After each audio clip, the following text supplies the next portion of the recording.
Foi aqui, nos fundos de uma casa simples, na cidade de Barbacena, em Minas Gerais, que Tadeu diz ter visto pela primeira vez um disco voador em agosto de 79. Isso aqui era uma horta, não havia essa plantação de milho. E ele estava na sala da casa, vendo televisão com a noiva, quando de repente sentiu uma espécie de impulso, uma necessidade de chegar até esse ponto. E chegando lá, eu presenciei alguma coisa estranha, porque tinha uma estrela diferente no céu. E ela piscava e apagava e reacendia em outro lugar. Mas de repente ela começou a baixar. Ela veio baixando, baixando, baixando, clareando todo o terreno. E eu, desesperado, sem controle do meu corpo, a única coisa que eu consegui realmente fazer foi soltar o meu corpo e cair para frente. Caí de cara no chão. E aquela luz me envolveu. Eu senti alguma coisa gelatinosa tocar o meu corpo. Foi a única coisa que eu me lembrei, que eu me lembro até esse momento. A noiva dele, na época, Marileia Martins, não se lembra de ter visto nada porque teve medo de chegar até aqui.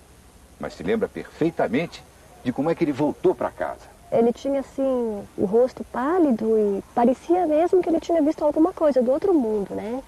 Estava, assim, bem diferente do Tadeu que eu conhecia.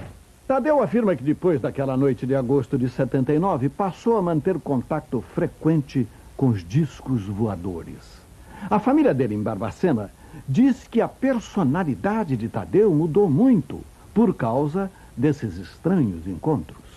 Ele ficou muito diferente. E a mãe ficava muito preocupada. Sempre parecia meio assustado.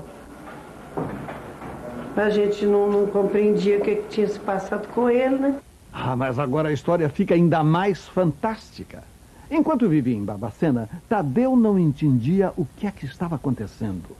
Ele disse que via as luzes, mas que não percebia o significado daquelas experiências. Quando se transferiu para Brasília, conheceu um dos mais respeitados ufólogos brasileiros, o general Moacir Uchoa. O general disse a Tadeu que em Brasília ele teria um contato que mudaria sua vida.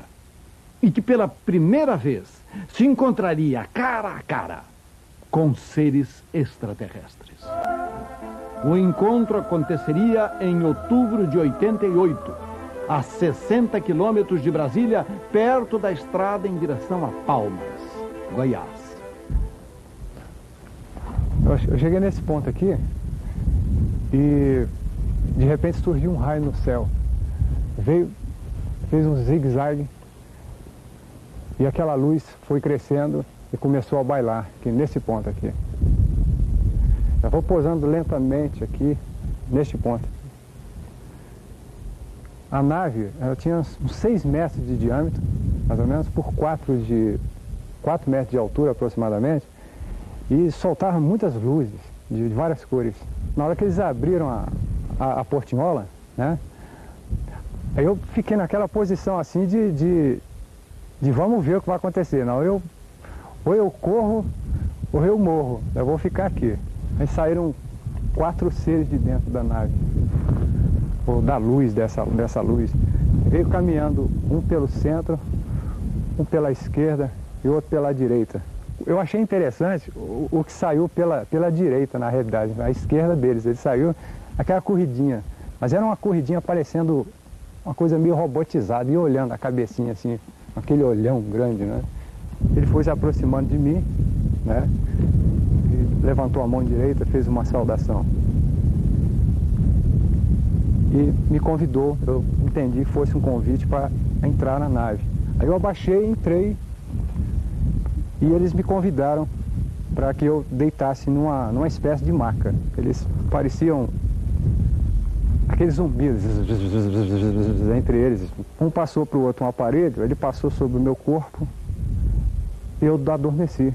Depois de um tempo, eu acordei, saí da nave, a gente se despediu e eu senti uma queimação na orelha, né? Que eu só fui ver isso em casa, quando eu cheguei na minha casa. Existem outras coisas incríveis nessa história toda. A família de Tadeu garante que por causa desses contatos com os ETs, ele passou a manifestar poderes paranormais. Entortava chaves e garfos. Tadeu conta que aprendeu a produzir fenômenos estranhos através de contatos telepáticos com os ETs. Aqui, ele mostra uma experiência com cristais. Ele põe um cristal sobre o outro e os aproxima do corpo de um amigo. A pedra gira. Essas imagens foram mostradas a especialistas em cristais. Eles não quiseram gravar entrevista, mas afirmam que este é um fenômeno muito raro. Tadeu estaria usando os cristais para captar energias que existem no ser humano. É óbvio que o extraterrestre manipula a mente humana. Além da mente, deve estar, enquanto a pessoa está na nave, sendo examinada, talvez, deve ser submetida não só a testes, mas a experiências pelas quais, quando volta, ele já desenvolve essas capacidades. Mas, afinal, de onde viriam os seres que Tadeu afirma ter visto cara a cara? Ele não tem uma resposta, mas jamais esqueceu a aparência desses visitantes das estrelas. Este protótipo demonstra a proporção exata dos seres que eu encontrei. Desde o tamanho da cabeça, com essas protuberâncias aqui, uma testa alongada, os olhos também são bastante salientes, o nariz é bem discreto, a narina é discreta, perfuração discreta, a boca parece mais uma cicatriz, quase nada, pescoço bem fino, o corpo bem delgado, bem fino, a roupa prateada e as mãos têm essa membrana entre os dedos e os dedos são bem alongados. O detalhe mais importante, são só 4 dedos.